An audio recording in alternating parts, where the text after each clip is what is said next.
a Playlist original. First time in LA? No. I got 5 stops to make. Why don't you hang with me? What's your name? Max. Max. I'm Vincent. Definitely nothing around here. Oh no! What the hell? Hey, he fell on the cab. I think he's dead. Good guess. You killed him? No, I shot him. Bullets in the fall killed him. You drive a cab. I'll make my rounds. You might make it through the night. I can't drive you around while you killing folks. It ain't my job. Tonight it is.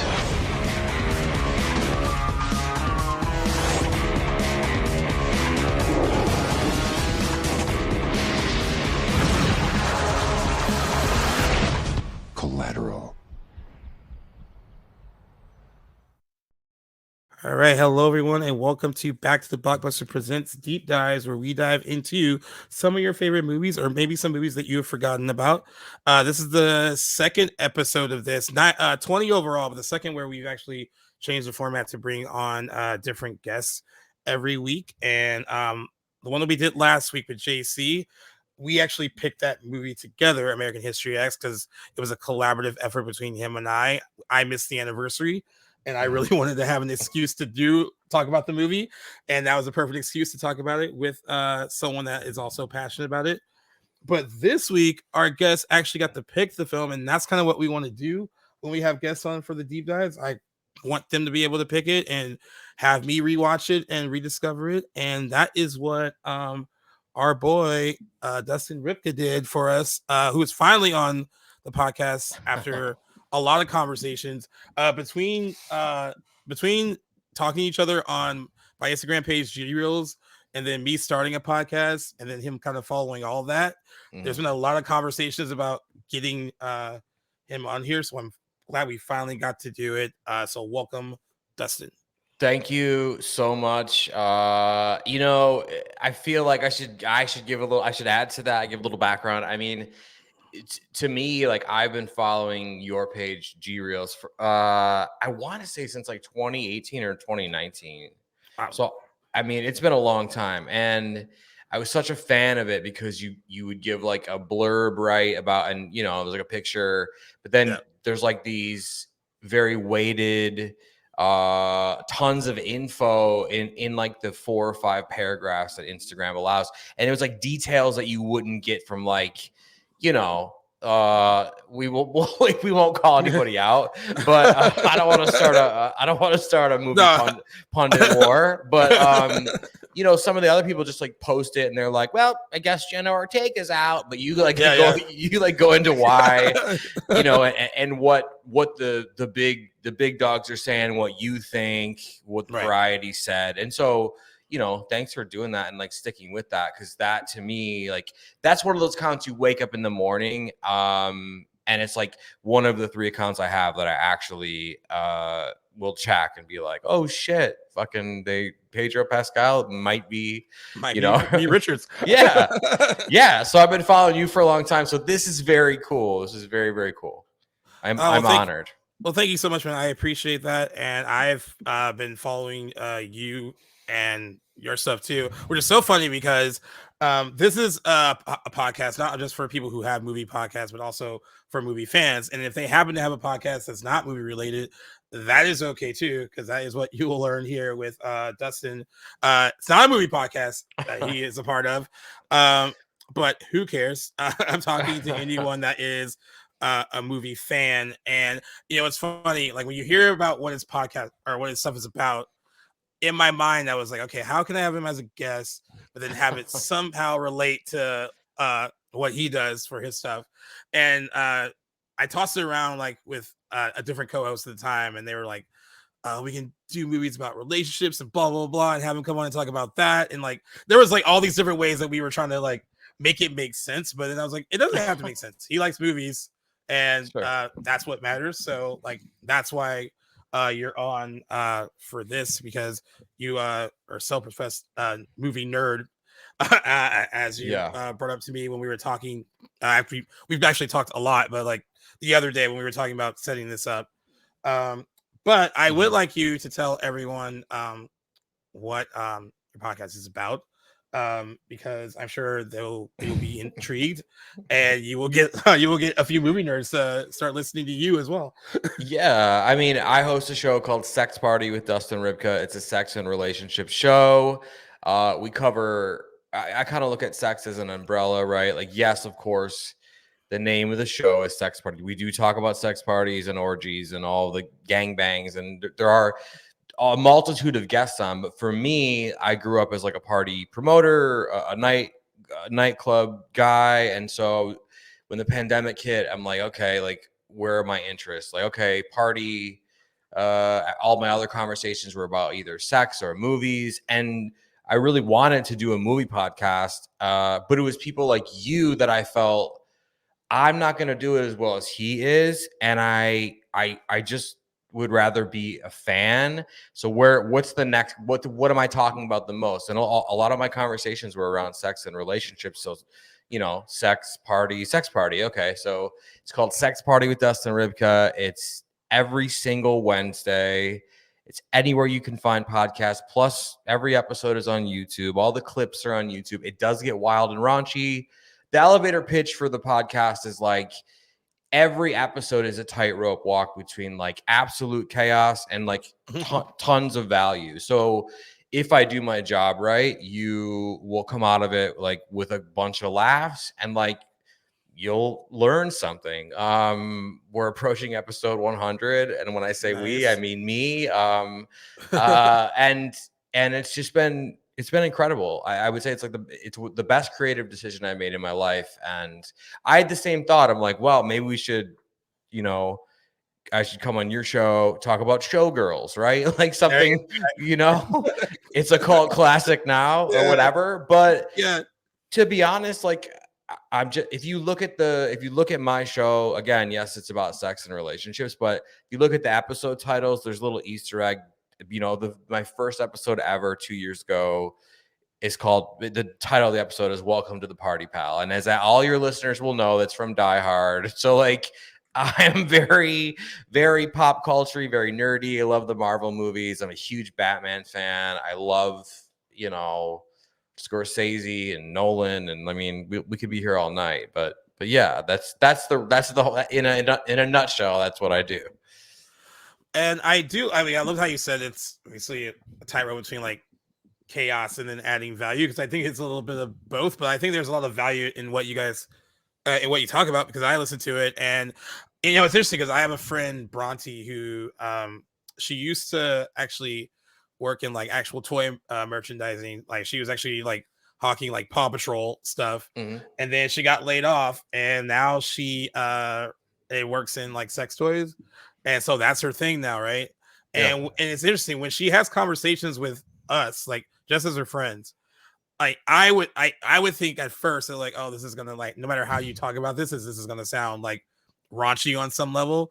But the way Bronte talks about this stuff is incredibly informative, and you never feel uncomfortable and never feels tawdry. And I think when you are comfortable with yourself and also know what you're talking about, you're able to have those conversations honestly without making anyone else feel uncomfortable about having those conversations. So I think it's a very unique kind of gift to have, where you can discuss those things and it doesn't make the other person kind of go like, I don't want to talk about that. So it's a skill. It's a skill for sure. Well, I mean, I really, really appreciate that. And I sort of look at it as, I'm the audience's avatar, right? I sort of try to like connect with them through the ether and be like, okay, if I was listening to this show and I didn't know what what CNC meant, right? I would want to, so I would ask the guest, okay, what is CNC, or whatever the term is, right? Yeah, right. And so I try to move through it that way.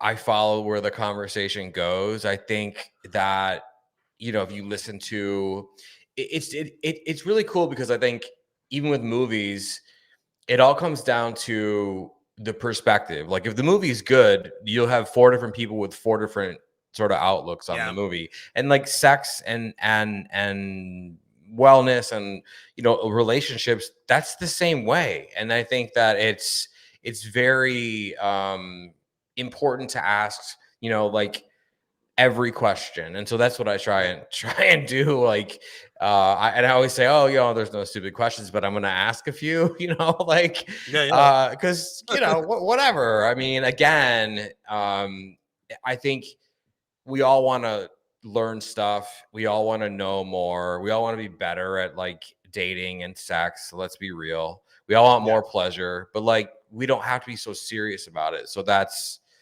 sort of like where I aim, right there in the middle somewhere with the show. Well, you do a good job, my friend. So Thank you so much. Yeah, I mean, I've listened and I enjoy it. I think it's fun, but also informative. So I love that.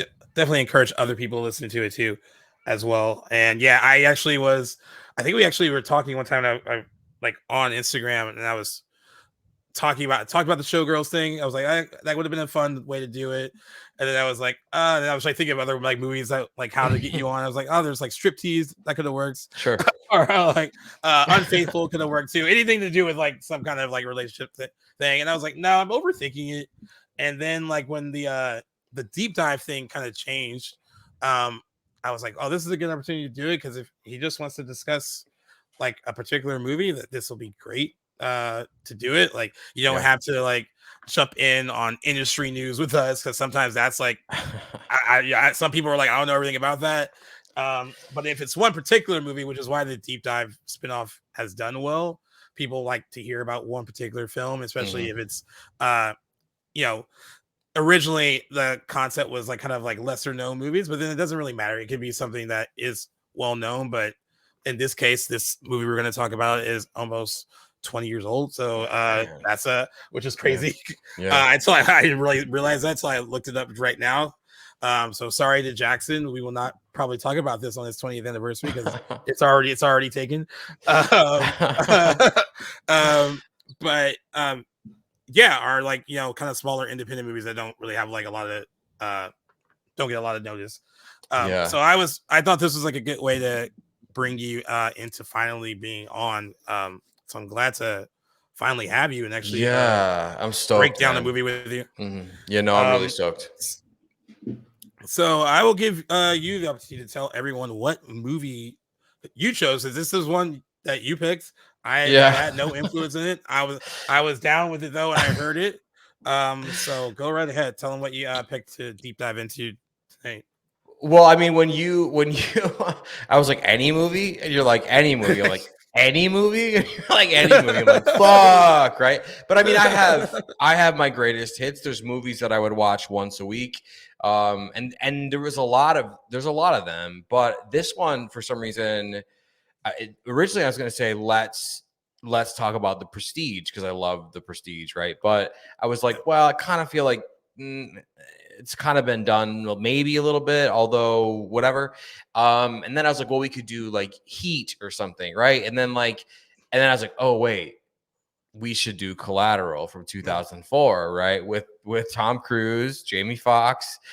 And I picked it because it's one of my favorites. It's, to me personally, it's insanely complex. I saw it in the theater, you know, with all the other movie fans, and it's a Michael Mann movie, and it's just dark, and it's really it's not easy to understand in so many ways that you don't really see right away. And so, not to mention the performances are insane. So Everything about, I mean, I was very much happy to revisit it because I hadn't watched it in a really long time. Have it on Blu-ray. I actually had it on Blu-ray unopened. So I mean, I bought it and haven't watched it forever. I have a lot of movies back here that are like probably sitting in packaging that I haven't opened. Sure. But I was happy to pop it in and watch it, and was immediately taken back to when I first saw it in theaters. I actually saw it twice in theaters. I thought it was so good at the time. And I love that you said like it is complex. I love that the performances across the board are very good, but you know, of course, there's like two central performances that are kind of driving most of the movie. Tom Cruise and Jamie Foxx. that we'll get into. Hopefully, I want to get into with you about this too, because I kind of feel I was trying to think of Tom Cruise movies after this. I kind of feel this was like one of the last ones, or the last one, where it felt like he was like acting and not just a glorified like stunt man, which is fine because like I don't mind the Mission Impossible things and all that. Yeah. But there's been a sameness to a lot of his movies in recent years, whether you're looking at like, and they're good movies. Like if you're looking at Edge of Tomorrow or any of the Mission Impossible movies, Oblivion, they're not bad movies. It just feels like he's settled into one type of character in the last few years. And rewatching this made me miss when like he put in like, it's hard to say. I don't want to say he doesn't put in effort anymore because clearly he does. He's a showman and he's probably our last great movie star because he really does care about the overall package, like selling a film to a mass audience. But I don't know. I miss him having like shades of gray in like some of his performances, and I feel like this might have been one of the last ones, if not the last one, for him. Yeah, I think he did. I think after this, maybe not immediately, but somewhere after this, I think was Valkyrie. That could have been. Yeah, that was dope too. But everyone always asks me like when I think Tom Cruise will win an Oscar, and I always say he'll win an Oscar when he does like a really, really, really low budget like indie movie, and he plays somebody that's very understated and like weird. Like that's how I've always thought. And like this character, Vincent, or the name he gives us in this character, we're not even sure if that's really his name. Yeah, right.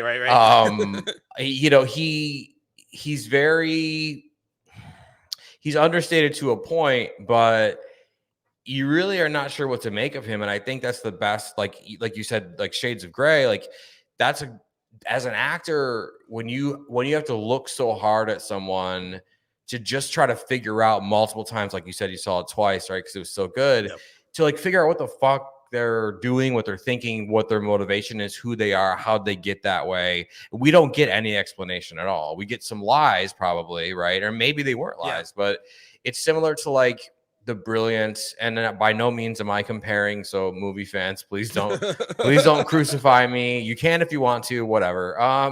But I think, when you look at like Heath Ledger in The Dark Knight, like we never got an origin story. We got 3 lies, right? We got whatever. Same with Vincent. He shows up and at one point he tells a story about, his dad or whatever and yada, yada, but we don't know if that's true. And I think that's the best stuff for villains because it makes them complex. It makes them scarier. When you don't know what someone's motivation is, it's terrifying. Yeah. And there's like an eerie like calmness to him for the most part till maybe things go off the rails like towards the end, but like he seems to have it like together in a very eerie, calm kind of way.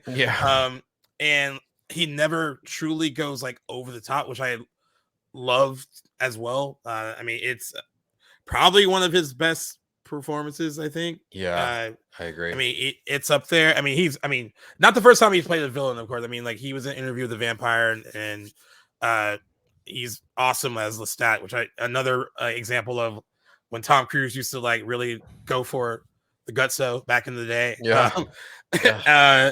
But yeah, just a very different.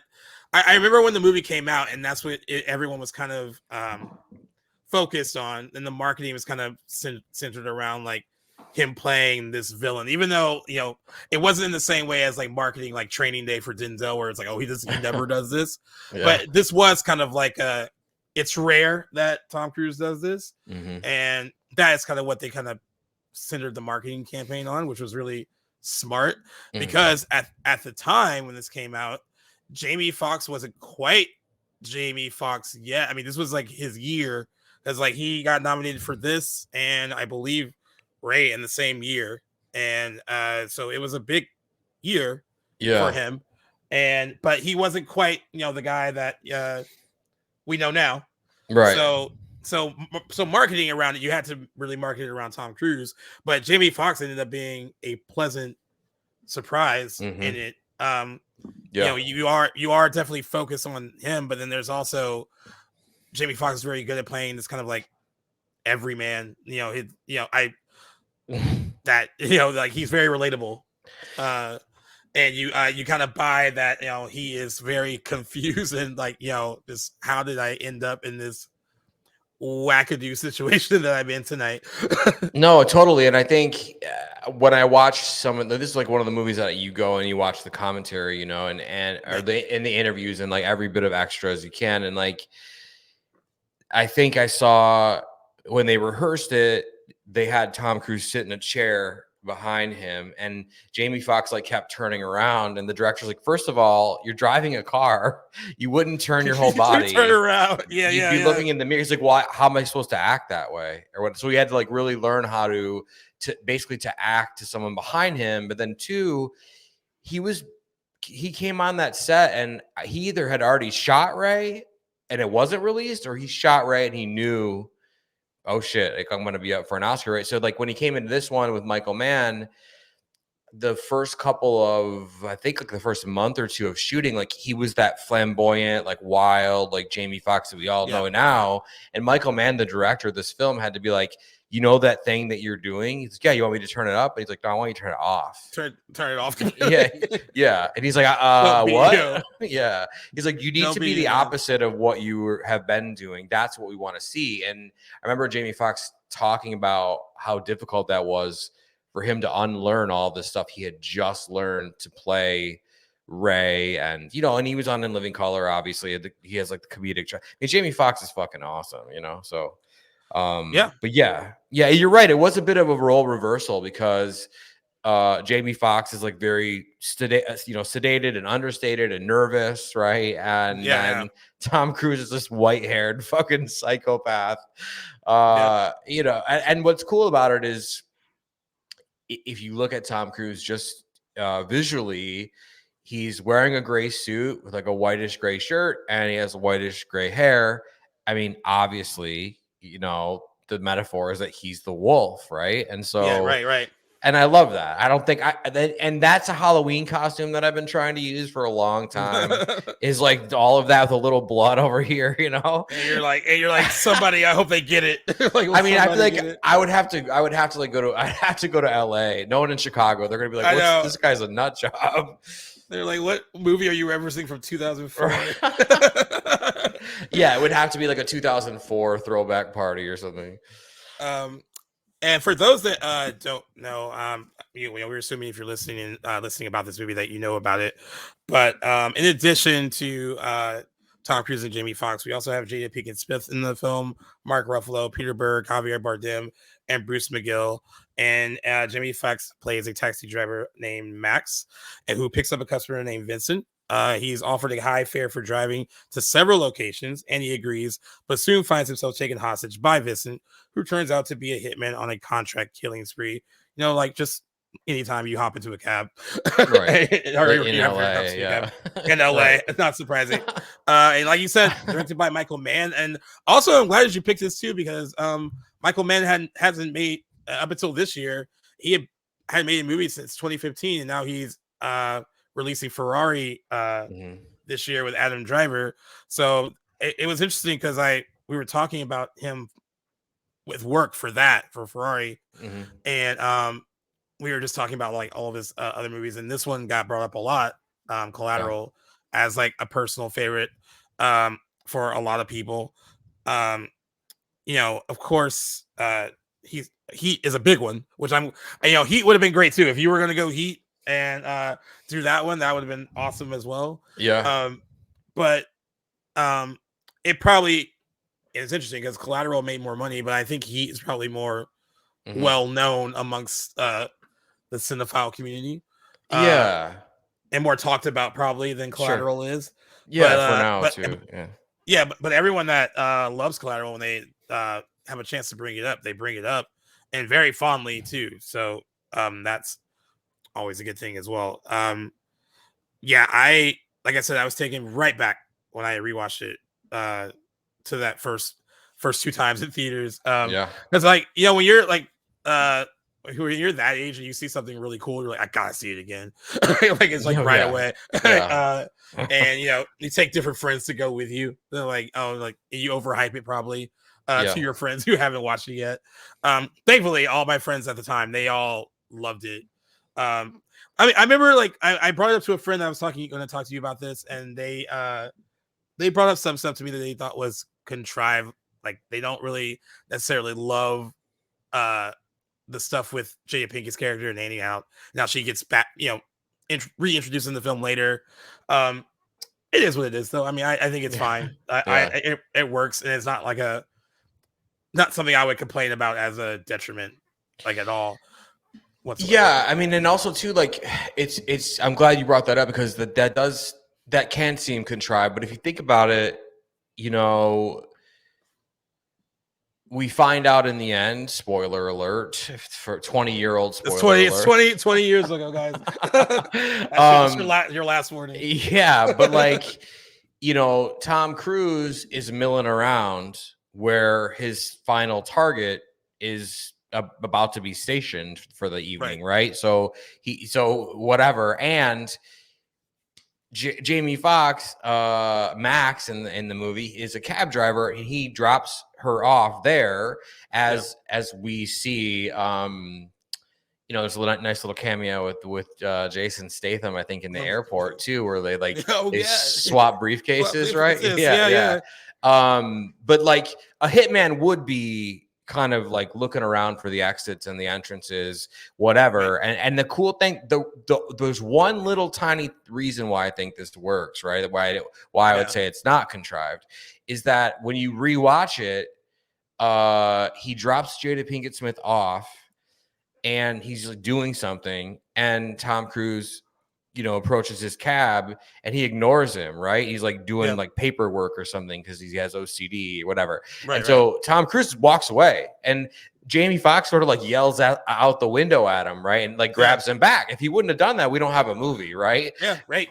So it would sort of make sense, but yeah, I could see if you watched it through, that's kind of corny and whatever. But I think for this film, it does work because it almost didn't happen, right? You almost had that miss in the very that's beginning. very true. Yeah, and I love the whole thing with her in the beginning, and of course later, finding out that she is, important because she's like the final like target or whatever. Sure. But I love what in the beginning though, what their kind of conversation in the cab with Max and Annie just sets it up as a very just normal night. And that's what I kind of like about the start of that, is that it needs to feel like this is just any other night. This is just any other fair. Mm-hmm. This is how his, night would typically go, to kind of like set up this kind of like relaxed kind of environment for the viewer when they're watching it. You're almost getting caught up in this sort of like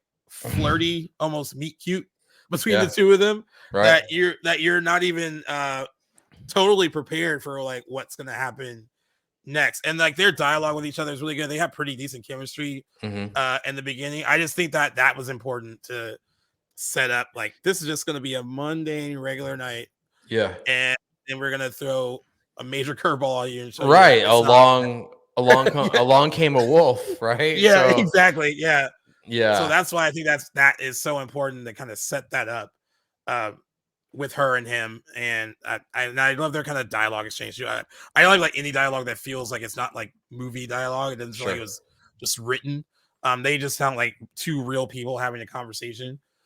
And totally. I love that.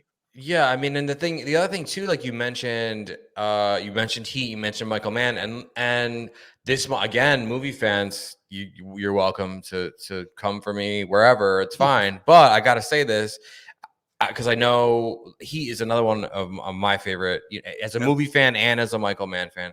But and I know that his next film apparently is Heat 2, which is cool. But to me, I think Collateral is part of a shared universe with the Heat movie. Oh, there we go. Oh. right. All right. Yeah. Because all right, you got to explain. So So when Michael Mann, and obviously he said he goes to wherever the film is being shot and he stays for like 2 years. He wants to know like what the architecture means, why this food tastes terrible, and like all of these things. And whether that was him years later having done that with Heat, and like bringing that over to Collateral, or it's just his style. If you go back and watch some of that amazing footage from Heat where the guys are, going around in the helicopter at night, and it's just this like populated desolation, which makes no sense, whatever. but like it's this LA thing, this LA freeway nighttime vibe where it's very, very busy and whatever, but it's also very quiet. And Tom Cruise says like, sprawled out, it's disconnected. I don't like big cities, which sets up the famous ending. But that part where in Collateral where he makes them like drive through the airport or something, so they lose the tail. Yeah. Man, some of these detectives are still working for Al Pacino. I swear, I'm telling you. It just feels like I love that. It feels like a side quest, or like a side story where maybe one of the guys used to work under Al Pacino or something. So it's like definitely part of that universe to me. I don't know what we'd call that, like the Manverse or something or whatever. but yeah, to me, it just feels like it is a very good companion piece to the contract killing stuff, the bank robberies, the whatever, but also like it's a Los Angeles movie through and through. You read the poster for Heat and it's like a Los Angeles crime drama. Collateral should have the same tagline underneath, and then there you go, they'd be connected. That's how I feel. Yeah, you feel very much. I mean, as someone that grew up in Los Angeles, and I mean, you could visit all of these locations and be like, "Oh, this is it. This feels like this is exactly where they were doing this, and that." I love that about. I love that about the movie because he makes LA even at nighttime, even in the kind of this kind of I wouldn't say seedy, but this kind of what should be quiet, kind of hidden part of LA feel very alive in how he shoots it. Yeah. It just feel like you feel. I mean, I think even if you weren't, if you've only visited LA once and could be in those locations at night, even one time, you'd be like, I remember that feeling. Oh yeah, of being in that environment. Like he captures the essence of LA so well. I mean, he does it really well in this, with at night, which is he really captures that vibe of it. And I think a lot of, I mean, there's so many reasons why Collateral works, but one of the major one being it's the atmosphere and style in which he shoots the city, and it feels like a character in and of itself, basically. Yeah, no, you really do. It's like it is like a living, breathing thing. And I remember like I think I watched Heat and Collateral like back to back or one night apart over the pandemic, like in the throes of the pandemic. And I remember I lived in LA for like a year and a half, 2 years. And that's the vibe driving around at night. Like it's bright over there. I can't really hear what's going on, but I could go over there and it would get louder as I approached it, right? Which is like kind of brings us back to like this like, this idea of this wolf walking around. It feels like a hunting ground almost, right? And if you leave it alone, you're fine. But if you sort of approach it or you try and stop it or you get in its way, I think that's my favorite scene in the whole film is like later on, which is like totally scored by a fucking sick Chris Cornell, like Soundgarden jam, right? But like when they see the coyote or the coyotes, and I think one of them stops and kind of looks up for a second. They're both shocked in their own way. And in that moment, they're like sharing something with each other and they know it, right? And that's when Jamie Foxx decides to be like, fuck this guy. Like, now I'm the wolf, bitch. Like, he tries, And it's just such a good representation of the vibe we're talking about. Yeah, it really is. And I'm glad you mentioned some of that stuff too, because I love the character dynamics between both of them, especially since one person clearly starts off in control. And then this is all about, as we meet someone like Max, he is very much not probably someone that avoids altercations entirely, not really one to like you know, throw himself in situations like this, but he has to be in a position eventually to be like, no, I can't let this person control this anymore. I have to take action in some way. So there's that part of it, but then there's this whole like when they're with each other, like this whole getting to know each other kind of their own little meet cute kind of where they're learning things about each other. And again, you don't really know what Vince, like you said, Vincent could be lying about like a lot of this stuff, but there's this interesting, almost like bizarre camaraderie that happens with them, where I guess like if you're in a heightened situation like this, because you know other movies kind of do this too, where you have these kind of they're in this kind of very dire situation with just two people, and they're kind of forced to engage with each other. And there are a lot of movies that kind of, you know, they end up learning from something from each other during their ordeal, and they do in a way. I mean, it's interesting. Like, you know, it's almost like if Vincent wasn't a hitman, like maybe if he was just like a relationship guru or something, they could be friends. Like, I like, like, no, yeah. Well, and then so this is the most interesting thing about it to me is when I saw it in 2004 in my post Sixth Sense generation brain, right? I was sort of like, oh, so the point was that this movie is about people who don't do anything with their life. They're talkers. They talk shit. And then here's the guy who will kill to get it, who will whatever. That's what the world takes. The world is hard. And that's what I thought it was about when I was seeing it for the first time. And then watching it, you know, 19, 18, 20 years later now, and through the pandemic, I'm like, wait a minute. Is this a film about two people who are completely different, who are crossing in the middle of the night, and when they cross, they take a bit of each other with each other? Because at the end of the film, Jamie Foxx does go from, thanks to Max, or thanks to Vincent rather, Jamie Foxx, Max, at the end of the film, he starts the film as kind of like a nerdy, you know, wannabe, like reserved, very like he, you know, he's never gonna, and there's a line in there too, like you dream about that shit every night because you were never gonna fucking do it anyway, right? And which I love. But at the end of the film, this nerdy reserved person who's a dreamer winds up killing a man and winning the girl and saving the girl, right? Yeah, right. And Vince winds up dead on the train. And so they definitely give each other something, but more than that, and I think you see this most in the scene where he goes to kill the jazz club owner. Yeah. Like there's more than a moment of hesitation on Tom Cruise's part to kill this guy, right? And like, you're right.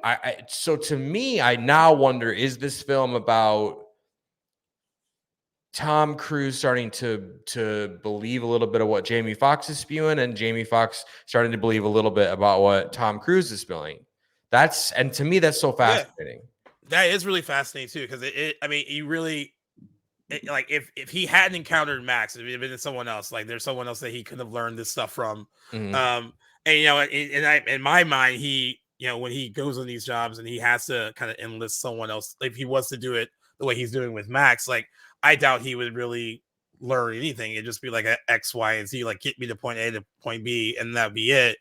But I also, because I tend to overthink stuff with movies sometimes, but I also think he's ever really encountered anyone like Max. Like Max is like very much like, you know, to himself, and like you said, got a little bit of OCD. I mean, I love what he kind of learns about him during the visit with his mom, where she's like says like he has the limousine company and blah blah blah. So he's been lying about what he's been doing, and I think Vincent even looks like kind of was like, oh, like you're not proud enough of yourself to like tell your mom like what you really do. Sure. And like so there's like this interesting kind of like almost like you could learn from me if you it's interesting the way they could kind of talk to each other, like almost like, yo, why not tell the mom the truth about yourself? Like, you know, you should be proud of what you're doing. And like just the little things, like, you know, yes, Vincent is awful, he's a hitman, he murders people, but in Max's own way, he's kind of lying and not being truthful about who he is either. And so they're both doing it in very different ways, but then like they kind of collide on this crazy night with each other, Mhm. and it's almost like Max wouldn't have any of that growth if not to go through this. Of course, Yeah, like we don't want to be in any situations like these ourselves, but like no. Yeah. But that, I mean, they're both, I think, to that point, right? They're both stuck. Like they're like Yeah. Jamie Foxx, Max is stuck in this. He can't make the move, right? He can't. He's probably never going to call Jada Pinkett Smith. He's probably never going to get the car. He's going to, grow old driving a cab. He might take a stab at it. It doesn't, whatever, right? But he's never going to make the move, and he has all the pieces, but he's scared. And then on the flip side, Vincent, Tom Cruise, there's almost like this wishful desperation of like someone convince me what I'm doing wrong, and I'm going to tell you why everything I do is justified, and then please talk me out of it, right? So it's like they both need help, right? And when they meet each other, they kind of hopefully, at least that's what the assumption could be, is that they get the help that they need. Tom Cruise ends up dead. He's not hurting people anymore. And then, Jamie Foxx, and there's no way he didn't start, what was the name of the limo company? He wanted oh my God, Vacation on Wheels or something. Yeah. Yeah. I'm like, that's the worst limo name ever. But it's God, I can't think of what it is. It's like it's supposed to be like a tropical theme thing. I'm like, that's a bad idea. That's a really, really bad idea. But there's no way he didn't start that. I mean, he killed a really bad dude. And to add more fuel to this theory, even in the end, Vincent has a chance to kill him with an extra clip, and he just fucking drops it and lets him live. I mean, why are we really going to see his mom? Really, you know what I mean? We're going to see his mom, right? Because you can't break your daily habits, break the routine. Right? No, yeah. Yeah. But it also kind of feels like go see your mother. Yeah. I mean, there is a little bit of that, but I remember when I watched it with a buddy, and he was like, "Is he?" I mean, I know it's most likely like you can't mess up your routine because people will catch on to like what's going on. But at this point, they kind of gone on this kind of ride with each other. Like, yeah. So do you think some of it is just like, I mean, go see your mother. Like, it's important to go see your mother. I love that. I love that there could be layers there. Yeah. Where it's not just like one or the other. Yeah, I definitely think like, the message of the movie is kind of like, and I don't even really know if the director was here, so you want me to tell you what it's about? I'm like, no, I don't want to know. I want to fucking always find more stuff in it. And that's what I think is so great about not only this one, but he is pretty straightforward, obviously, but there's a ton of subtle shit in that movie too. Enough to justify a sequel. And I think, Collateral is the same, but it's a lot less straightforward. I think it's the exploration of that Los Angeles world, and these two people who never should have met, that they only would have met in a cab driver passenger situation. It was the only way to put these guys together. And I think at the end of the day, they changed each other, Yeah. I mean, I think that's what's interesting too, because like Vincent even calls him out for it. Like, if you keep kind of going this way, like you're not going to be able to. Like, it's so weird. I mean, it's so interesting that in the midst of like having to get all these hits done, right? he's also like dabbling in like character building, which makes those interactions so interesting. Like, I mean, I think more than this just being a fun kind of like action thriller or whatever you want to call it, it is a really interesting character study to between these two very different people. Like, I just and I think in worse hands, and if the writing wasn't as good, the kind of back and forth between them would be kind of cheesy and like it wouldn't work. Like imagine if Michael Bay directed this. It wouldn't be good at all. And it's interesting because I guess they wanted Adam Sandler for Jamie Foxx's part. Oh wow. And I'm trying to think, because like Adam Sandler, we've seen he can do serious work. Uncut Gems is one of my favorite movies. And he's great in that. And but I can see it kind of. Yeah, I can too. But I also think Adam Sandler at that point in his career, I would have been very distracted maybe by it. by like, oh, that's because Adam Sandler in 2004 has already had like a bunch of box office hits. Jamie Foxx at least could disappear a bit into that role, even though he had been in mostly funny things, and he had a TV show for several seasons like before that. But I think it was easy for him to like disappear, and I don't think Adam Sandler could have completely disappeared without me being like, oh, that's Adam Sandler. Yeah. I mean, it's an interesting kind of multiverse idea, like to think of what he would have been like in that role with Tom Cruise. But yeah, I can't imagine anyone but Jimmy Foxx at this point. Yeah, it's hard. Yeah, it's really hard, and I think it does have to be. You're right. It does have to be like that Michael Mann, like midnight to 3 a.m. in LA kind of thing, because we're allowed to enjoy our Michael Bay movies. It wasn't a knock on Michael Bay. Oh yeah, no, yeah, I love Bad Boys. Me too. People Yeah. shit on Transformers. I'm like, stop. Just let us enjoy all of it. God, but Yeah. I think if he were alive, this reminds me of a movie that like Hitchcock would do. I'm not saying it would turn out the same way, but just that driving in a cab, you're not sure what's going to happen vibe. That's such a Hitchcockian fucking thing. It's it's really creepy. Someone's behind you and the guy's a nut. You already saw him drop somebody out of a window. Well, yeah. Which actually, I remember the first time I saw that, just like the audible reaction in the theater from everyone. Yeah. Because I guess you know something's coming, but like you're kind of, again, which is what the movie does, is kind of relaxes you to the point of, which is why I'm glad it starts the way that it does, where it's, I mean, you've seen previews and stuff, you know what you're getting into, but like once you're in the theater, you kind of forget about that a little bit because you're so like enthralled with what you're watching. So when that happened in the theater, I just remember just the audible gasp from everyone and almost reacting in the way that Max does when it happens. Yeah, because he like pulls out like this giant hoagie sandwich and he's like mowing down on it, and they don't even let him get to like the second bite before the body drops on the cab. And what's so funny about that interaction is that when Tom Cruise runs out, he says to Tom Cruise in totally in character, this is such a good, and people miss this. He says something along the lines of like, he fell. He fell. Yeah. like so like bad, right, like really worried about this guy. He fell out of the window onto my car or whatever, right? But then he's like, he figures it out and he's like, you killed him. And then the next line is like, no, the bullets and the fall killed him, which is so good. So good. Great dialogue and just really, and the delivery is just like priceless. It's so good. I know. It's the fucking gift that keeps on giving. I mean, whatever. And the other favorite part of this film for me is the signature Michael Mann, sorry.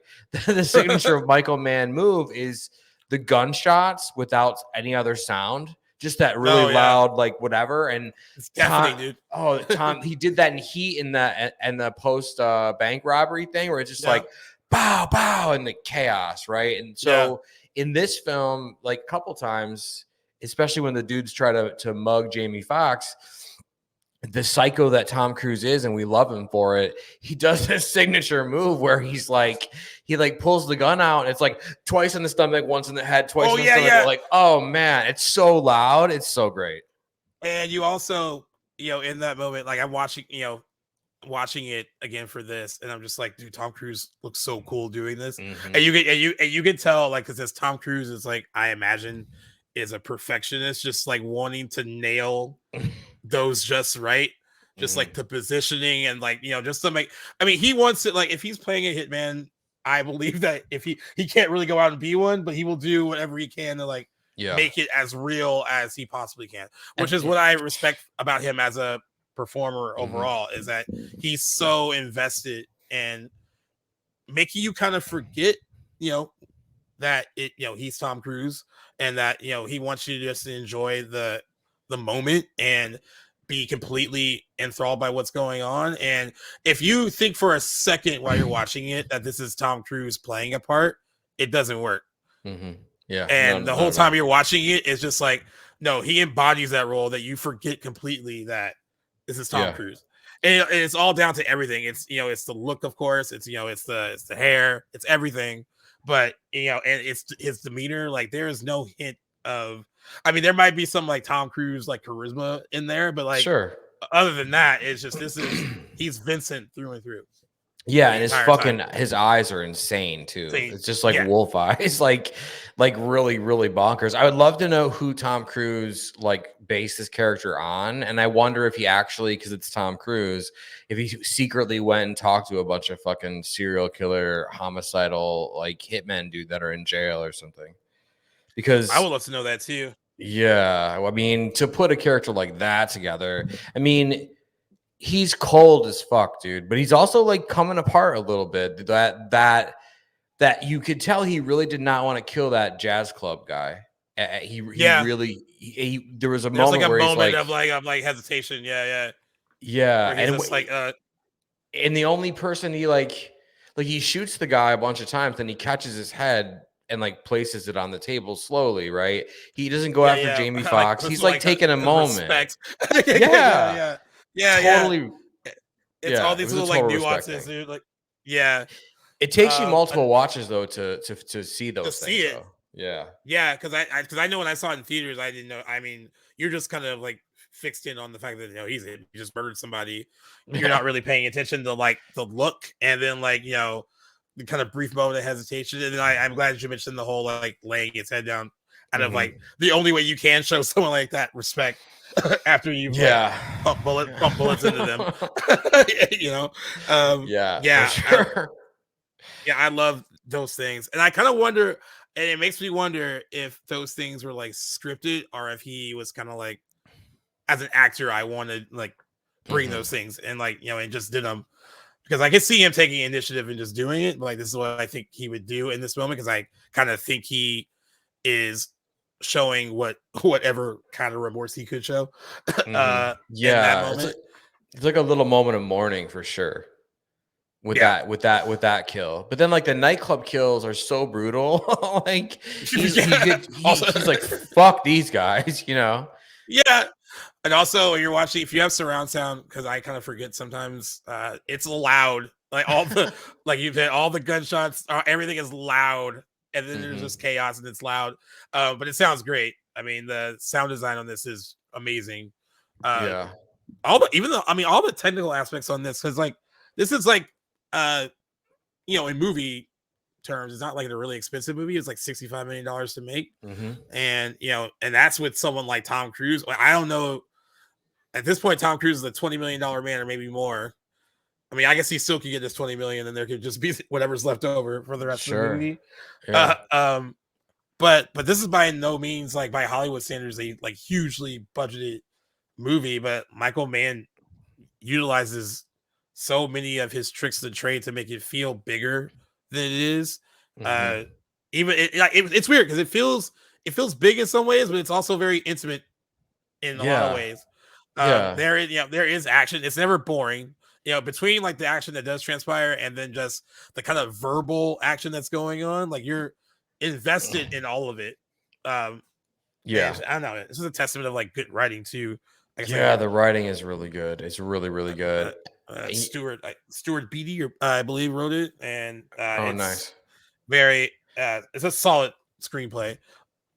Yeah, it would. Well, I mean, I guess if you boiled it down, it would make like a good like a good fucking 4-act play somehow, right?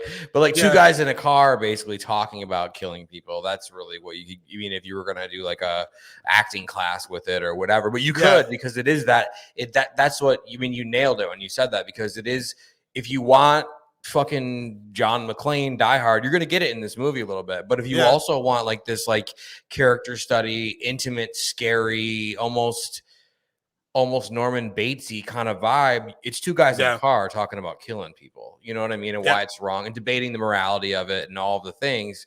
And you find yourselves a lot, at least me, and maybe I'm just a fucking psycho, but I find myself agreeing with a lot of Tom Cruise's points, not that we should just go kill our boss or whatever, but like, right. But like his ideas about how, you have to be a certain, you got to be hard and go at it and do this. And, take action, don't think, the line is like adapt, play jazz, Darwin, Nietzsche, all that, whatever. Like it's good advice. It's good life advice from Vincent the Killer. It's interesting too. Because Russell Crowe was up for Tom Cruise's role because he had worked with Michael Mann on The Insider, and I guess it was in development too long, and he had to go do something else. Again, trying to picture someone else playing this part. Yeah. I can't even see 2004 Russell Crowe doing it. Not as convincingly, I don't think. And Russell Crowe's a great actor. I just another person I can't see filling those shoes. I think everyone that was meant to be in this is in it. Even the smallest of roles, like there's some supporting players in here. Mark Ruffalo is here as well. Val Kilmer was up for that part too, and they went to end up going into Mark Ruffalo. I think Mark Ruffalo is a reliable presence in just about anything. Yeah, he is. He also gets like a really brutal but really quick death scene by fucking Vincent, and Vincent acts like he did fucking Max a favor. Yeah. That you should be grateful. You should be grateful. Yeah. That yeah, exactly. Because you again, it's another moment where you find yourself. You think you really know what Vincent is thinking, and then it switches again. You're like, wait a minute, does he really think that he's saving Jamie Foxx from the cops? His rationale, he probably thinks he is. Like if not for that, you would have he does probably his own like twisted. Yeah. He's sort of like he, I don't know if he says it or it's implied, but he's like, what does it matter? Like none of these people matter. Like in 1,000 years, everything is dust. So I'm just speeding up the process, kind of a thing. Yeah. It is a very small story, and that's I think small stories are my favorite. Too. I love that you don't really, even though you're going to like all these different locations that he's taking him to, like it's just really, you're LA is kind of like your bubble. Mm-hmm. And and that's why I think in a lot of ways, even though it feels big because they're going to different places, but the city is just where they're inhabiting, and that makes it a bit more intimate. And of course, the stuff in the cab makes it intimate as well. Yeah, but I do like that it's a pretty self-contained story, and there aren't I love that there aren't really a lot of like large attempts to really expand on like why things are really happening. Like, that he needs to get after this person, that person.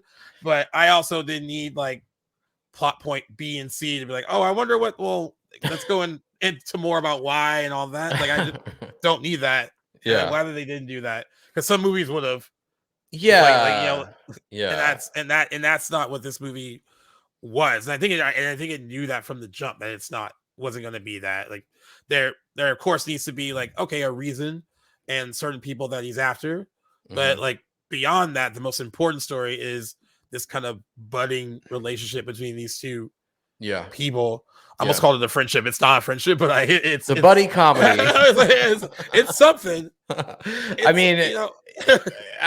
just feel like Michael Mann, he doesn't let the perfect ending get in the way of making a good movie. You know what I mean? Right. He just tells the story, and it's like, this is the story, and like I'm not going to let the details of the ending alter the middle or the sides of what, like this is the story that I'm telling, and my story is in the details that you'll be questioning yourself about for a while. Here's some good action. It's all self-contained, and this is how it ends. Because like when you back in 2004, when you're walking out of the film, like it was post Sixth Sense. It was that perfect twist, whatever. So we think as moviegoers, we wanted that. Waiting for it. Like a harder. I remember like Michael Mann did Miami Vice. Remember that movie? No, I do remember it. Yeah. Yeah, and it was great, right? And then the ending was sort of goofy, and I was like, like what, like okay, but like the colors, the cinematography, it looks great. You could feel Miami, those gun battles where the blood splatters on the camera. Like Michael Mann, just he doesn't let like the ending get in the way of like telling the story he wants to tell. Yeah, I agree, and I love his attention to detail. Like, I think any great director has that. But like, I mean, I just love when there's certain directors and you're watching one of their movies when you know you're watching one of their movies. Like, he has that. Tim Burton, of course, has that. Like, you definitely know you're watching a Tim Burton movie when you're watching one. David Fincher has that too. Christopher Nolan, Quentin Tarantino. So like, I love when like certain directors, like, there's a distinct style. It doesn't make their movies feel like the same. Like, there's still something there that's like that makes them all different. Yeah, but that you're like, I mean, I like that you mentioned Miami Vice, because like, in the same way that he makes LA come alive, he makes Miami come alive the same way in that movie. And it's not like a perfect film by any means, but it is much better than the TV adaptation, the movie adaptation of that TV show has any right to be. Right. I think when that movie got whatever negative criticism that it didn't get great reviews when it came out, but I was just like, just remember what it spawned from, and then that he made something much better than a very corny 80s TV show. That the fact that he was able to add some kind of like color to something like that, and like some grit to something like that. I know, and that's what you need to make a Miami Vice movie. I mean, like, if that were released today, again, that one's like a 20-year-old one too. But if that were released today, I mean, I think it would probably do better than it did back then. It's just kind of ahead of its time in a way. Yeah, I think so too.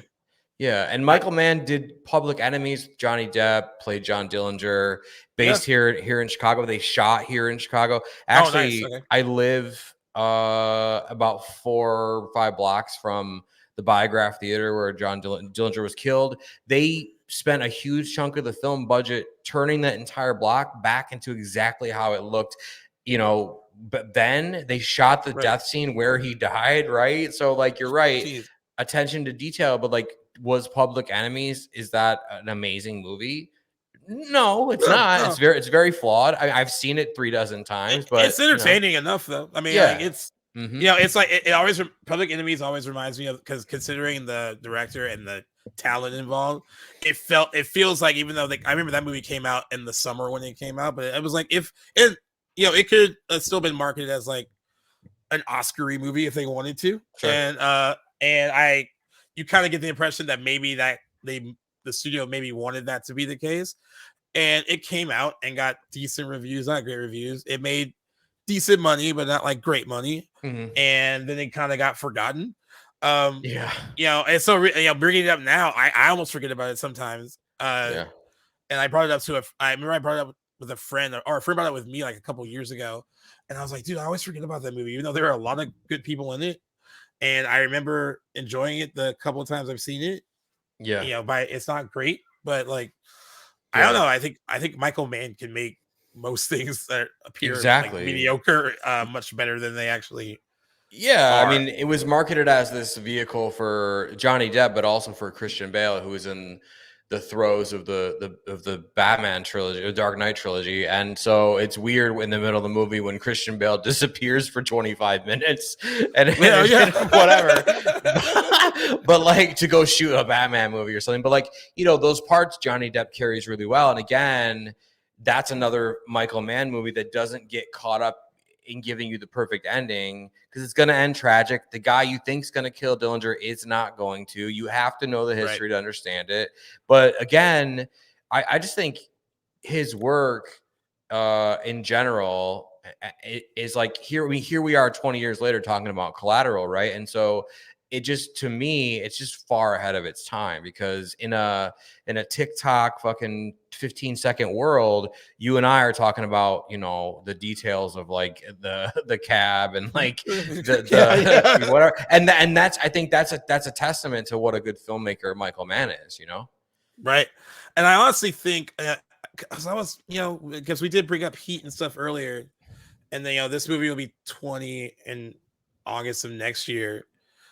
Like, where do you kind of think its legacy is at now? Like, is it still like one that like people like need to kind of rediscover? Like, I mean, it'll probably never be on the level of like Heat in that way. I mean, and that's fair, I guess. But I feel like, even though I know people that like talk about Collateral and they love it, I don't really hear about a ton of people discussing it really in the way that they probably should.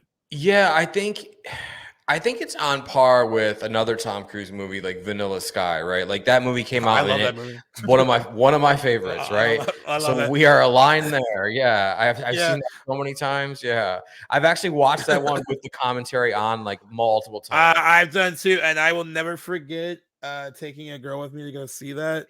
Mhm. And then the utter disgust from her after it was over, because she was just like, "What the hell did you make me watch?" And to be fair, I was like, because I didn't see the original film, I didn't see Aubrey Los Ojos at all, Sure. so I'm just basing these on like trailers and stuff. Like, this looks good, and the movie is marketed as something much different than what you get. Mhm. But I was so into what we got, and I just remember the girl was just like, "No, this is trash." Yeah. I think she wanted like Playboy Tom Cruise. It looks Sure. like a thriller. It looks like a thriller a little bit. Mhm. That's what she thought she was gonna get. Crazy Cameron Diaz, and you do get crazy Cameron Diaz, but like it's Yeah. it's much more than that. Yeah, I love that movie, man.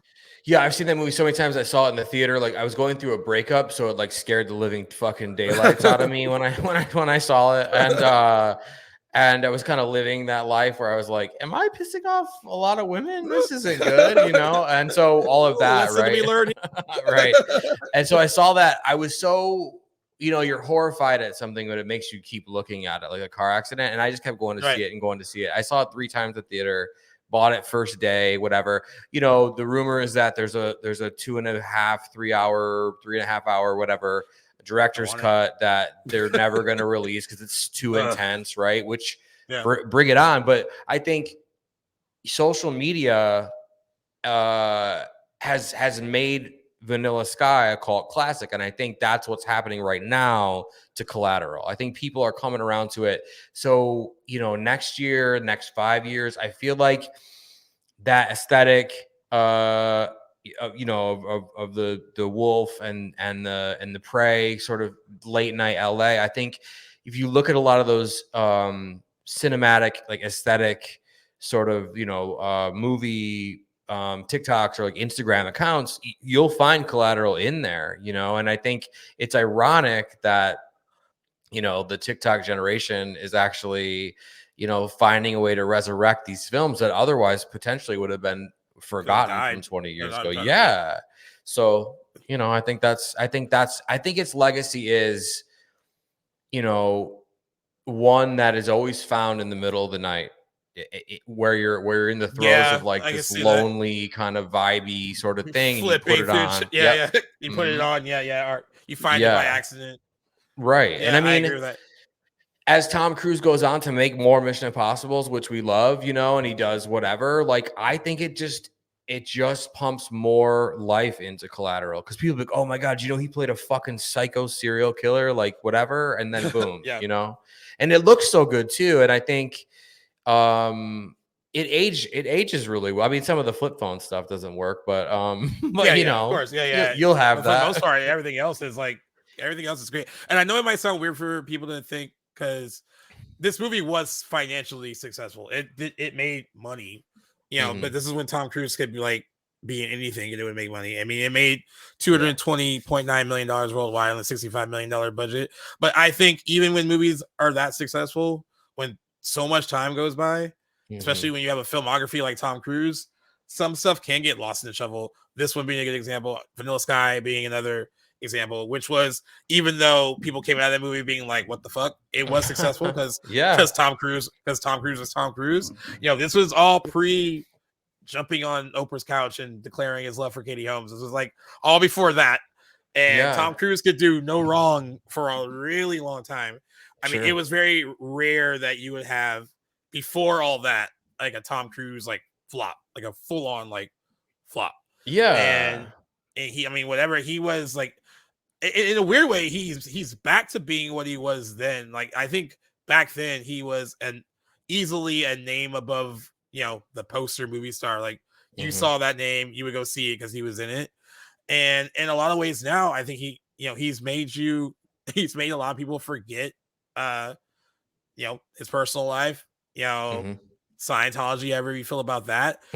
People are just focused on the fact that he entertains us, and he has been able to have people just focus on that. And I think he proved that with how successful Top Gun Maverick was. I don't really count Dead Reckoning Part 1 underperforming as a fault of him. I mean, the budget ballooned to like crazy numbers because of COVID. It would have been successful if that hadn't happened. And I think in the long run, it will be successful. And I actually think Dead Reckoning Part 2 will probably be even more successful, Oh yeah, because I think people really want it. But like, he's really transitioned back almost into that guy in the 90s, early 2000s, where you just have to mention he was in something and like, I'll go see it. I'll go see it. Yeah, I mean, for an example, like look how well, like you said, Vanilla Sky has aged, right? But also, look how well Mission Impossible 3 has aged. That's one of the best Mission Impossibles out there. And that was the one back in the day where it was like, like this franchise is fucking over. Dead. Yeah, it was dead. Yeah, exactly. And then now people go back and look at that one and it's like, I think that's a really good one. They're all so good. They're all for Philip Seymour Hoffman. They think the action's great. It just came out at a really rough time for Tom Cruise. Yeah, but now in hindsight, everyone goes like, they're all good except for that second one. And I even give even though I don't watch it anymore, but I'll give the second one a pass. But like just the bridge scene on Mission Impossible 3 or the opening where she gets killed and you're like, and that's how they start the movie. Like it is like the quintessential, especially because of who it is. Movie. You're like, oh, well. Not Felicity. It's so awesome. And also too, like how good was he in Magnolia? Like I just feel like he was nominated for that, and I still to this day think he should have won for that role. I mean, and that's why, like, when I was watching this, because I was like, dude, this guy used to like put in work. And I'm saying work in a different way. He still puts in work. Sure. Like, I don't think anyone's working harder than him probably in the business. Some people say Dwayne Johnson is also on that level of movie stardom, and tomato, I guess. But like, I think he mentioned in an interview. No, I don't think it was him. I think I'm breaking the guy's name who directed these last few Mission Impossible movies. But I think the director said that he doesn't really care about winning an Oscar anymore. He cares about just entertaining the masses, entertaining moviegoers. And I love that too. But watching this and then thinking about like, stuff like Magnolia and Interview with the Vampire and like, when I felt like he challenged himself more. And that feels like a weird thing to say considering he does so much for the industry. He is a true star, but like, I don't know. I really don't know if we'll get another one of these out of him or if he even wants to. I hope so. I really hope that we get another. I mean, I think his priorities definitely lie with, because he said something like, "Oh, I want to keep making Mission Impossible till I'm Harrison Ford's age." Please do it. I don't care, right? Yeah, but go ahead. I also think like that stint with Tropic Thunder, like he should never have been in that, and it was amazing. So I do think. Hopefully, please give me this. But I do think that we're going to get him squaring off in a sizable part in Avengers Secret War as a Tony Stark variant. I think we have to get that. There we go. So but like, does he go back to, is there a script he's probably dying to do? It's like, listen, when my body is fucking shot, when both of my knees are metal, when I've been electrocuted, this is the movie I'm doing and I'm holding on to it. I think so. I think we'll get something out of him. He's just too good. He knows he's too good. And like, if you look at the extras for this movie Collateral, dude, they are chewing the fucking scenery. They are chewing the fucking dialogue. They're chewing the action. Like it's like an old school, well-produced Hollywood movie. And like you said, on a $65 million budget and made $229, get out of here. Hollywood would kill for those right now. Yeah. And I don't think, it's interesting because like I don't think action thrillers like this, unless you have like some kind of really interesting hook and some big names, can make this kind of money anymore. That's what that's what I when we do movie universities on the podcast and stuff, and because my co-host is like younger than me, and like we always talk about like this period of kind of filmmaking, especially because when we're talking about movies that came out 20, 25 years ago, and how different it is now, where like he'll look at something like this and be like, oh, they really took chances on like, let's make that, and no questions asked, let's just do it. And then now he's like, I feel like there's more hesitation to like, oh, like, well, how much is it going to cost, and who can we get to be in it, and do people really want to go see that in the theater? Maybe this is better suited for stream. There's like all these like facets to it now, where but then back then though, like it was just like just normal to get this kind of stuff, and it's kind of sad that we don't really have that anymore. A little, Yeah, I mean, I think it all comes down. I mean, everything is harder in terms of putting out anything, content, movies.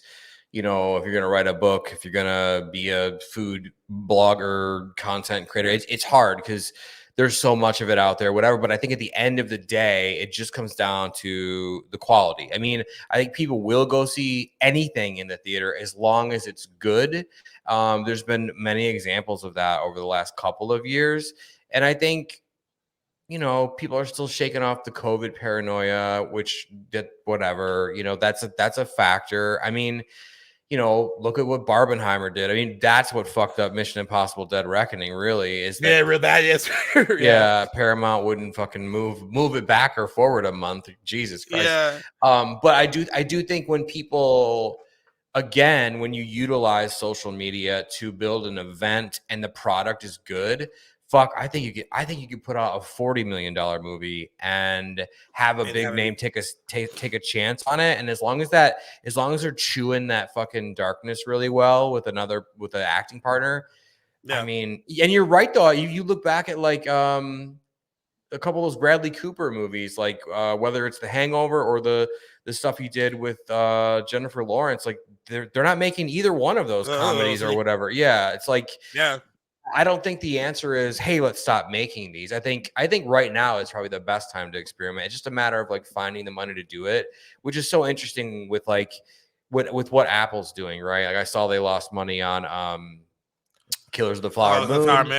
But I guess, for them that's worth it for them, because like the bottom line is like, hey, like we're telling these filmmakers and these actors that we care about the theatrical experience no matter what. So I love that there's still like no Apple date for Killers of the Flower Moon, like when it's going to go to their streaming service. I'm glad I think for them it was the means to an end. They're like, hey, we want to work with Scorsese, we want to work with Ridley Scott, we want to attract talent like Leonardo DiCaprio and Joaquin Phoenix, and this $200 million investment, whether we get it back on this end, is worth it to us. So I love that they've been doing that.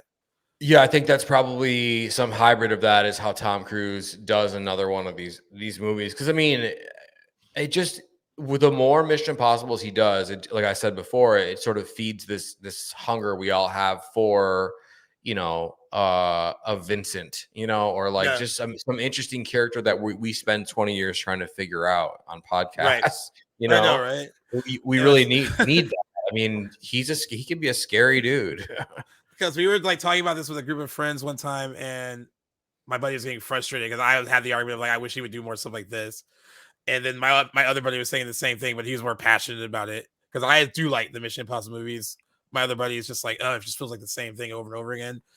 And one of our friends was like, well, what do you want him to do? You want him to make like another Lions for Lambs? And then my friend was like, what is that? And he was like, exactly. He's like, you don't even remember that movie. Oh my God. But I was like, good point. But like, he's trying to say like, no one remembers, like there's key dramatic roles that you remember Tom Cruise in. But like, as of late, getting through like the 2000s and stuff, he definitely changed. Like, and I don't even know if that was partly because he wanted to, or if he needed to. Like, his reputation in the media got tarnished a bit. And I think how you fix that is that you just make really entertaining mainstreamy movies, and that's what he did to rehabilitate his persona a bit. I kind of thought that once he had a few more hits under his belt, that he'd be like, all right, I can go back and act some more, but he hasn't really done that. Yeah, I think it's gonna be when he physically can't, right? And then maybe he'll start slowing down on the Mission Impossibles and like slip in whatever. But the whole idea that like Jeremy Renner is gonna come fucking take over or whatever. Remember how fast that guy fucking. Although I did hear that Jeremy Renner's back in Dead Reckoning too, so we'll see about that. We'll see about that. Yeah, I do remember. There's a lot of stuff that they were setting up with like Ghost Protocol and like, yeah, I love that. Like a lot of people in Ghost Protocol are like, those are cool people. Never saw them again. Yeah, like there's a couple of people from the third one too that never made it. But I agree with you. I wish someone would like write him a really cool like indie project and that he would take it. Yeah, and like just kind of show us this again. Like, could you imagine Tom Cruise with the Safdie brothers? I know, right, dude? There's your Oscar right there. We just got it. We just put it together for you. What are you doing? Like, that would be amazing. And I think it is crazy that one of the biggest movie stars in the world. Unless something crazy happens, he's gonna get probably an honorary one. Yeah. That's what they do when they're like, hey, you're not putting out stuff that will win you an official Academy Award, lifetime achievement. Yeah, but it is weird that like this guy who's like so big in the industry probably won't win one.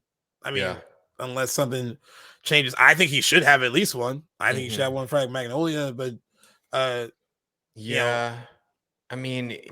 I feel like he can't. Was he nominated for Jerry Maguire or no? He was lead, and I know that Jerry Maguire it seems very much Tom. It feels like it's him more than anything else. Right. And then he was nominated for Born on the 4th of July. Great in that. It's just I don't know. Yeah, it's crazy. Yeah. When I was watching this, man, I was just like, I want more of that. And it's also subtle. It's not even like over the top. Like it's just so like very like cool, calm, and collected, and that's what makes it kind of creepy and very like you should be afraid of him because he is so calm about it.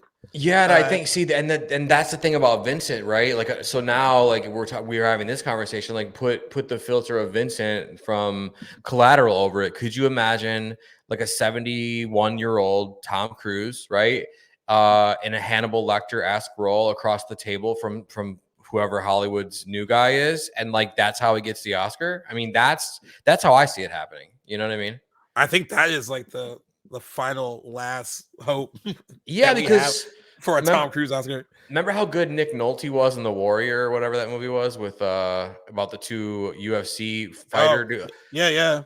I don't know if Nick Nolte won anything for that, but Nick Nolte was very good in that. That's the kind of role that I feel Tom Cruise, just some silent psychopath like Vincent, but he's just you just want to watch the guy and see what he does. Like that's just what it's about. And you're right. He's shown that so many times. And it's like, we do need him to take a long weekend and go shoot with the Safdie brothers. Come on. Very long weekend. I do want to ask you this, Jamie Foxx got most of they were both critically acclaimed for it, but like he got most of the accolades where he got nominated for Best Supporting Actor. Why do you think that is? Like, I know they're both very different performances, but what do you think made Jamie Foxx stand out more than Tom Cruise in that regard? At least to like, people who are in charge of that kind of thing. Yeah. Because to me, while I like his character, while I like Max, he's one shade away from being the fucking Spider-Man villain in that Andrew Garfield, like Electro. Yeah, like the one where he's like, I'm not coming back to play Electro unless he like gets electrocuted and it's now like a cool dude, right? Yeah. Because I think what it would have to be is Jamie Foxx played an everyman very well, and it was very unlike Jamie Foxx to do that. Like he had just played Ray Charles. We know he's funny. We know he's not funny in this, at least not intentionally, but he played that fear. And I think they would probably rather have given that award, to him than give it to Tom Cruise. Cause like Tom Cruise is playing a fucking psycho killing people or whatever, and maybe Jamie Foxx's role is like potentially more relatable, but like, Jamie Foxx killed it in that movie. I mean, they both killed it. I like Vincent better than Max. I gotta say it, but like, I like the psychos better anyway. Well, so. Vincent's the most interesting because there's so much you don't know, and there's so much you're trying to like figure out. You have Max pretty much figured out. the moment you meet him, and the more you get to know him, like you know the kind of person he is. A very nice guy, and very nice guy, intelligent as well, but also not putting his best foot forward, and kind of lazy. Has a lot of ideas, but doesn't follow through with them. So know exactly who he is. I think like you said, like you mentioned the whole thing with Heath Ledger and the Joker. Like there's so much with Vincent that you're like, oh, what can you put on him? That's like, oh, like, is he what he's saying true? Like, is this like how much of this is real and how much of this is bullshit? And why would he joke about that? Yeah. The art of him being a hitman is that he has to kind of be a bit of a con too. So like, I think he's the most interesting because there's so much you don't know, and then what you're trying to figure out about him. Your brain's working at that, and then like you're right. Like we know exactly who Jamie Foxx is the moment he bites into that hoagie. Yeah, exactly. And I know that Tom Cruise, he championed really hard during that award season for Jamie Foxx, and then at that point Jamie Foxx is nominated for 2 movies, and he was gonna split the vote anyway, and he won for what he probably should have won for. He really, Tom Cruise was willing to kind of take it when all those reviews were coming out to take a back seat, which is I hear so many stories like this about Tom Cruise in the industry, just kind of being like, he knows he's Tom Cruise and he has a certain amount of power to be like, let me help you, or then let me take a step back. And he's kind of always been like that. I don't know if they're friends anymore, because Jamie Foxx ended up dating Katie Holmes for a little bit after they broke up. That's right. So I don't know if they're at all friendly anymore. But why would you do that when you've seen Tom Cruise fucking kill people with that? Bam, bam, bam. I know, right? That's fucking crazy. Yeah. But back then they were homies, and he really did, because I think he knew that Jamie Foxx needed it. It's not like this is the first dramatic thing that Jamie Foxx had done. He had done Any Given Sunday, but that didn't do. Even though it was successful and everyone was like, oh, like he's not just funny. There was something about Willie Beeman though that was still very Jamie Foxx-esque. And I think that's why that role then like take him to places that he probably thought it would. Now people thought he was good in it, but it didn't feel like a stretch. No. And I think with like Ray and Collateral, like you said, like Michael Mann wanted him to like tone all the Jamie Foxxisms down, or just make them disappear. And he was able to do that, and I think that's why he was so convincing in the part. Like when I was watching him today, you almost really do forget that it's Jamie Foxx. Like, you really do. You really feel like he's just a regular dude, and you're not. And I guess in the same way they both do that. Both of them in the movie. Tom Cruise makes you forget that he's Tom Cruise. He's just Vincent, and you believe that Jamie Foxx is Max, like through and through. There's no hint of like someone being a movie star or an actor. They are just both fully committed to their roles. And so very, very good. It's so committed that like Jamie Foxx, he's annoying to me in this movie a little bit. His name is fucking Max, for God's sake, right? Right. And like they couldn't be more, but those moments where they connect is where it's like, oh shit, okay. This is 2 human beings that are in crisis in different ways. And that to me is the most fascinating thing in the world. And I love that, like, we really don't get an explanation. Some people hate that. I love that too. Yeah, that's my favorite shit, I'm trying to think, who is the cop, the older guy? He's really good. He like played the he's good in it too. He's barely in it, but I don't know if he gets killed or not. He's like the older cop dude. He doesn't get enough fucking. Yeah, I know. He was on MacGyver back in the day. Yeah, I know you're talking. I can like see his face right now too. Yeah. Yeah. He's fucking great, But yeah, no, I think everybody comes to this movie, and it's funny you said Tom Cruise is willing to take a back seat. I mean, he literally did take a back seat in the movie.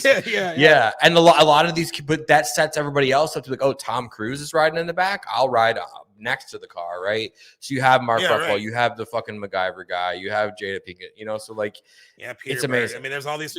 Javier Bardem is in this. Look at me, like just just which is like I think like they always say like I think it's like there's no small roles basically, and when you have someone like Michael Mann, I think you know, because Jada Pinkett already worked with him. She was in Ali, and like, you know, he had done that with Will Smith, so she had worked with him before. But I think even if that wasn't the case, I think if it's someone like Michael Mann, I don't think a lot of actresses would, you know, just using her as an example, would necessarily take this part. It's not a huge role.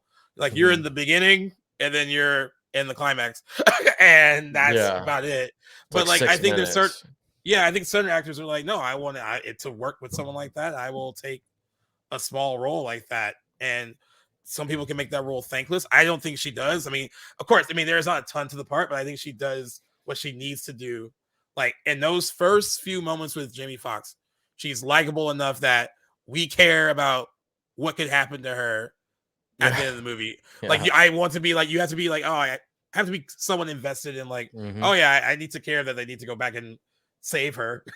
You know, like I always relate this to like, you know, Gwyneth Paltrow is in Seven for like 3 scenes, but you have to care about what happens to her ultimately in that movie, and it's 3 scenes of like, you know, the ending of that movie doesn't work with Brad Pitt and everything if you don't care about her just a little bit based on what she's doing. And you know, and I think that even, you know, really good actors can make you care in like just a few moments. Yeah, and like you totally nailed it too in the beginning when you said that conversation set up the film. Well, that conversation is the only reason why we care about whether she lives or dies or not, because we know that she's nervous about her trial. She's prepared, but she's still nervous because we're humans and we get nervous. And so now we care about her enough to be like, oh fuck, he better not kill her, you know? Yeah. One conversation. It was funny, like you see this like 20 years ago, and it's like, oh, that was just some throwaway scene when you're like younger, like okay, whatever. And then even when she comes back at the end, you're just like, oh, okay, well, cool. But like it's so funny when you're watching movies as a fully formed adult. Yeah. You're just like, like this means so much more than just like what it is. And I don't know, that's what I loved about the movie as a whole. There's like every moment means something. And I'm glad they don't go overboard with explaining every moment, but everything that happens in the movie has a purpose. And then it's also just the character growth, like from, you know, seeing Max as he was at the beginning to who he has to become in order to get out of this situation. And then also maybe seeing, like you said, Vincent being like, I'm kind of maybe wanting to be done. Maybe he's at a point where he's like, I don't know if I want to do this stuff anymore. Right. I don't think he kind of does the stuff that he does with Max if he's not kind of like, maybe this isn't something I want to do. If he's just like cold-blooded hitman, then he gives 2 shits about Max's personality, what he wants to Max's do mom, Max's mom. Like he doesn't care about any of that stuff. It's just like you said, there's these 2 characters that are at crossroads. And like they end up needing each other in like a really crazy fucked up way, but they end up really need each other. Yeah. And you're right, because you know, Vincent could have killed Max at any given, and if that was any other guy 5 years prior or a month down the road, they're done. They're done. Like they're done after you tried to run twice. Yeah, right. No hitman is letting you, not when you're killing people that quickly. He would have just popped him and been done, but he let him live, and he let him kept fucking up his plan or whatever. And like I said, at the end, he had the clip like right there, and he just drops it. So he could have killed him, man. I think he knew he was done, and this was like his only shot at like friendship or something like that, you know? Any other profession or circumstance, they would have been boys. They would have hung out. They would have hung out like for real. Yeah, that's hilarious. Yeah, they would have been fucking. It's hilarious to think of like what kind of other buddy movie this could have been if not for him being a hitman. You know, like. Yeah, that's so interesting. I mean, it could have been, you know, a naked gun or a fucking lethal weapon or whatever. Yeah, completely.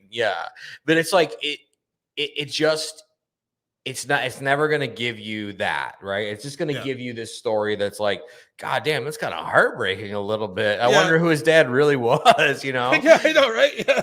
And that's just good writing and good acting and good directing when the 3 of them come together like that. Like it doesn't really nothing else really matters, like box office or like a perfect ending or like whatever. Right. I mean, you totally nailed it. Like when you do watch films, like I make it a point now to like go back and watch like older movies like Chinatown and like stuff I didn't really like appreciate when I was like 20, you know what I mean? That I was like, oh, this is a classic, you know, like One Flew Over the Cuckoo's Nest. You watch that shit now, you're just like, holy fucking shit, you know? This is one of those. New every single time when you're watching. I mean, I rewatch Psycho every Halloween, and I rewatched it this Halloween, and I feel like every year I'm just like, oh, that's something new.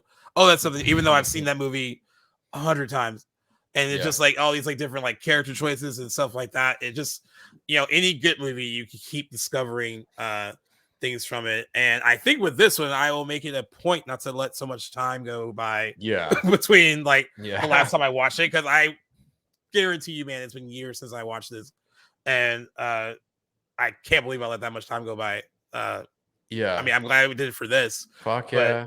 But like, this is I loved it. Are there anything else you want to bring up? Anything you think we missed? Anything you want to kind of throw out there? Well, I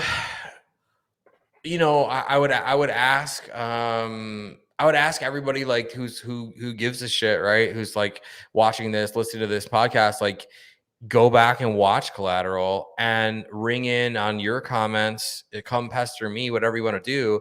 Let us know what you think the movie is about. Is it about one guy's way is better than the other and whoopsie daisy, I shot you dead? or is it about somebody who knows that they're too far gone for redemption, then they want to be done, right? And at the end of it, Max has to adopt a little bit of Tom Cruise's killer Vincent to survive, right? And so I would just put that out there to your listeners, to your fans, to your people, all your movie peeps. Like, tell us what you think this movie is about, Yeah, I think that's fair too, because I think what we kind of discovered while talking about this, and maybe while we were watching it on our own, but like while talking about it, it was like, oh, there's a lot. This could be a lot more going on here than what's on the surface, and that makes it a much more interesting watch and a much more interesting movie to kind of dissect.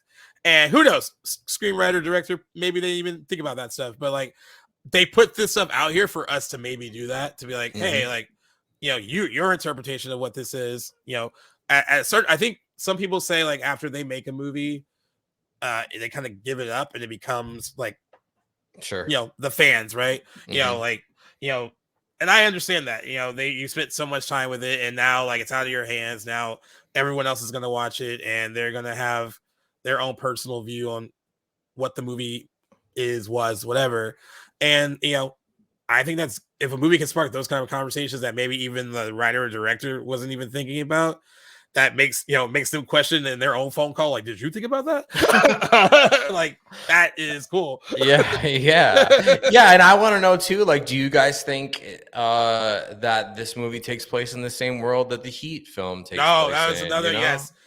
I'm definitely going to throw that on our Instagram story, because I didn't even think about that until you said it. Yeah, it makes total sense. But it makes total sense. I think that and maybe you'll get a shot at it, right? Because you interview all sorts of people. But like, if you ever interview Michael Mann when he's doing Heat 2 in 2 years, the press tour, if you get a chance, ask him straight out, like, is this part of a shared universe? Because these films share a bit of the same DNA, right? Yeah. I feel like he might have a really interesting answer, because the way that he writes and directs and sort of, he's like, I absorb. And I always say, like, in my filmmaker fantasy brain, one day I'll write a whatever. You can learn more about a place by the trash that's on the ground than you can by the advertisements or the people or whatever. And like, he sort of has that. Like, to me, there's no way with the helicopter stuff and all that. Yeah. I just think so. I would love to hear what the audience on this show thinks, if it's part of the same universe or not.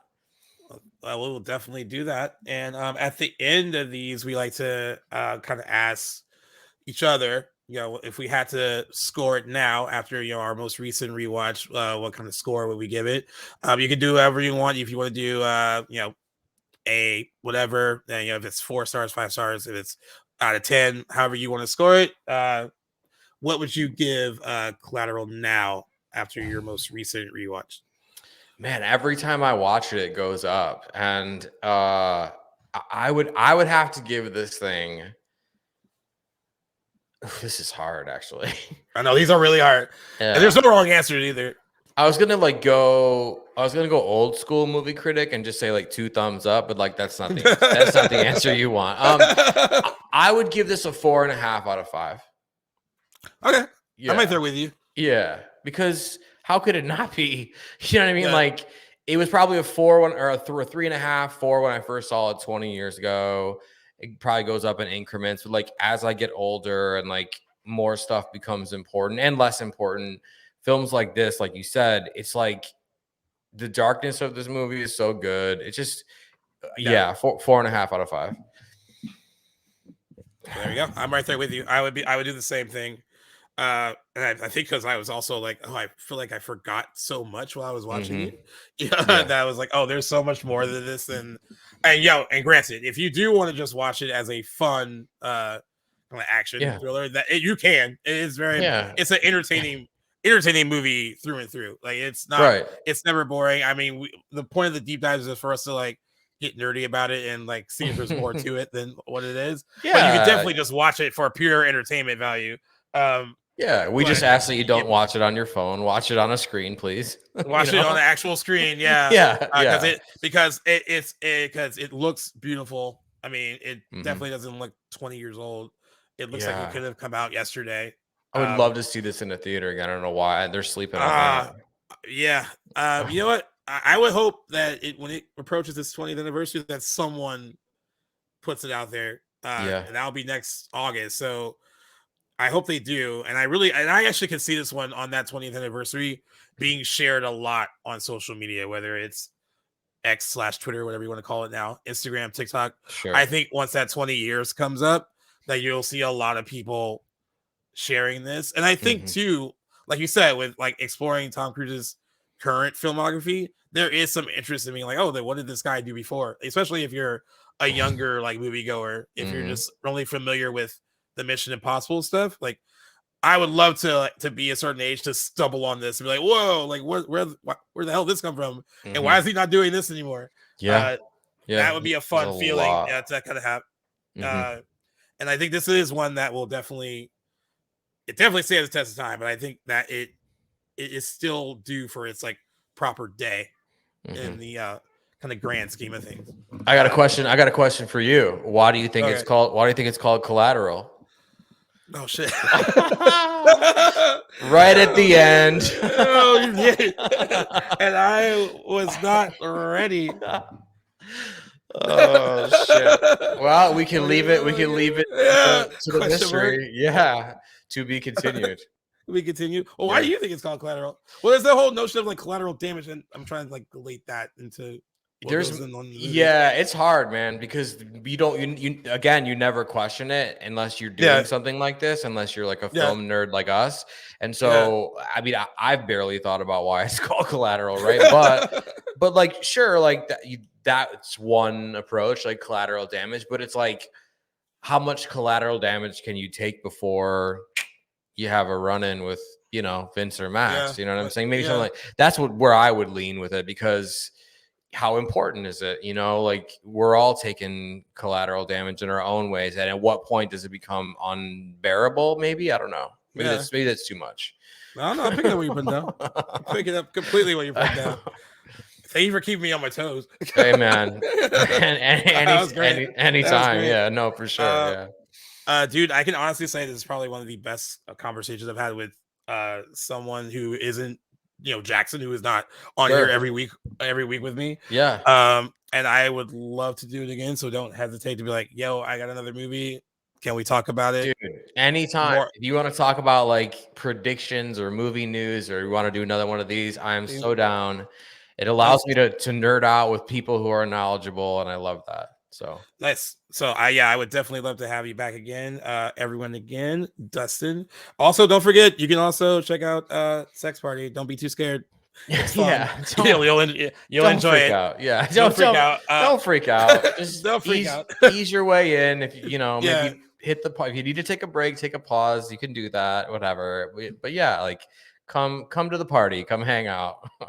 Of course. And like I said, we will definitely link all the links for Dustin and his stuff at the bottom of the description for this episode, so you guys can check out all of his stuff and also follow him on all of his socials. Also, in the meantime, if you are wanting to deep dive, I've gotten a lot of messages for people that want to deep dive different movies, but like I've learned from Jackson, it's nothing wrong with stockpiling these, so we can actually have like a schedule. So like if you have stuff that you want to deep dive with us, just please let me know. I am always willing to watch anything new or something I've already watched. It's always cool to kind of like something like this, talk about it with a fresh perspective with someone new. So please send messages to Back to the Blockbuster or G Reels if you have any movies that you want to deep dive. And as always, if you want to find Back to the Blockbuster or Back to the Blockbuster Presents Deep Dives, you can find us wherever you get your podcasts, whether it's Apple Podcasts, Good Pods, Spotify. We are also on the Playlist app because we're a part of the Playlist Studio Network, and they have their own method of discovering podcasts. So if you want to discover us there, please do so, and make sure you download that from the iOS store. Dustin, again, thank you. It's been a pleasure, my friend. No, man, the pleasure was all mine. Great. Seriously, dude. Anytime you want to talk about any movies or nerdy shows, whatever, just hit me up. I'll be back. I'll appear like this. For sure, man. Like this is cool because like this when you do it the first time and it goes this well, you're like, oh, I can do this again, like so easily. Yeah. So I'm just happy that this went off without a hitch, and can't wait to do it again, man. Yeah, absolutely, man. Thank you so much. It's been an honor. Peace. See ya.